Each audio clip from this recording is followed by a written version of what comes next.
recent book, A Concise Introduction to Ethics by Russ, Shafer, Landau, professor of philosophy at the University of Wisconsin. First, let me show you an outline of the book so you have a thorough understanding of its contents. This should be perfect for any college sophomore who has been assigned the book to read and doesn't exactly have time because there's sort of a wicked good season of frisbee golf going on right now. Why should you be doing homework? This isn't high school. You should be living your best life now.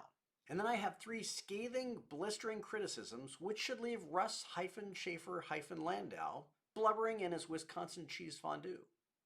The book is 11 chapters long and covers 7 or 8 strains of normative ethics, along with lots of subsets.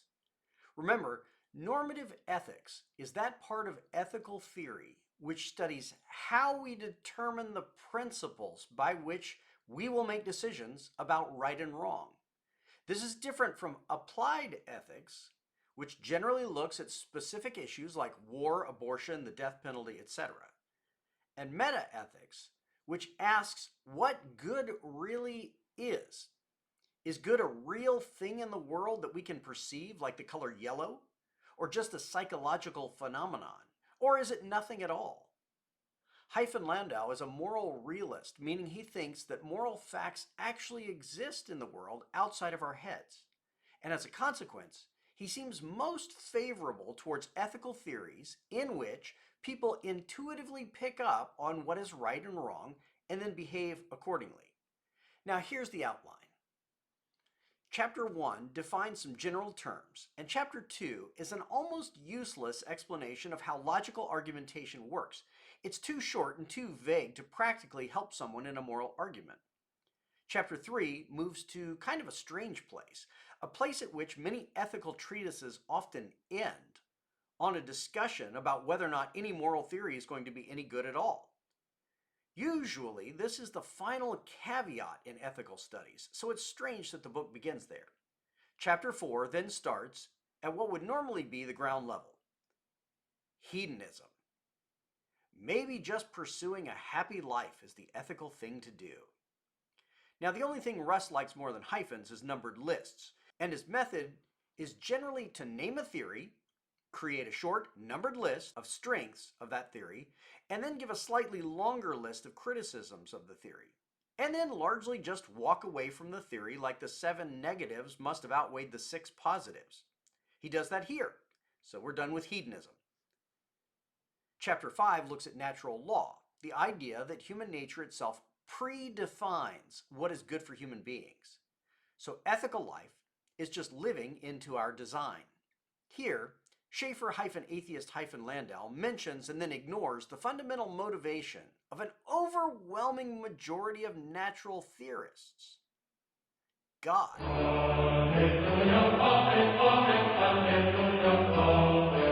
But then he completely ignores the major problem with secular natural law theory, which is that in the world of transgender exploration, a predefined human nature is at best up for grabs. Chapter 6 discusses consequentialism, and in particular, utilitarianism. This is the belief that the ethical value of an action is determined by whether or not the consequences were best. And for the utilitarian, best means creating the greatest overall happiness in the world. Again, there are some difficulties with utilitarianism, so we're going to move past it, despite the fact that it is the ethical system that dominates ethical writings today. Chapter 7 then moves chronologically backwards to the rationalism of Immanuel Kant.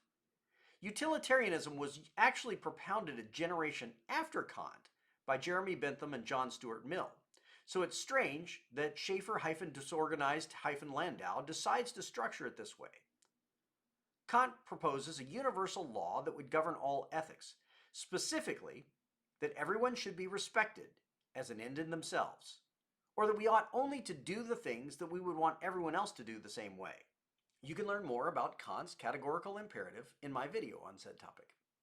Chapter 8 discusses social contract theory, the idea that ethical behavior is just behavior which conforms to the agreements we make as a society, reinforced by the government. And Chapter 9 discusses the fairly recent contributions of W.D. Ross and his proposal of prima facie duties, The idea that we have several, well, exactly 7, moral duties that just kind of feel right to do, so we ought to do those. Despite the fact that this theory seems to be on flimsy epistemological grounds, Shafer says it has a lot going for it. Then Chapter 10 covers what I suspect is Landau Shafer's favorite theory, virtue ethics.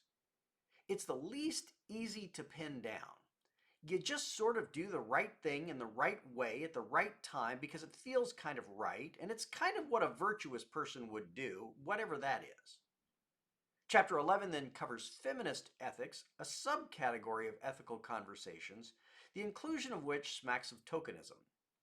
Now, here are my 3 criticisms of the book as a whole, only one of which I'm actually very serious about. First,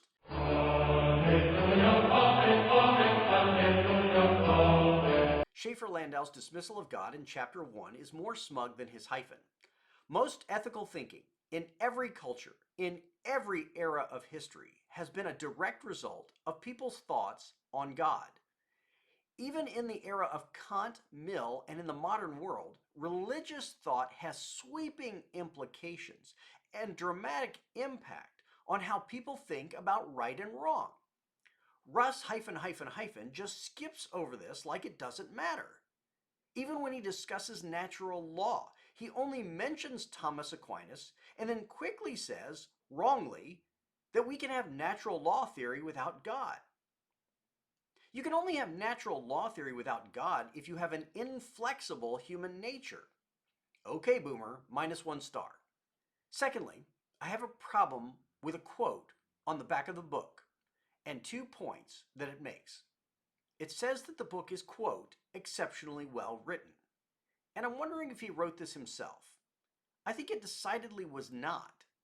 Here's a sentence from page 67.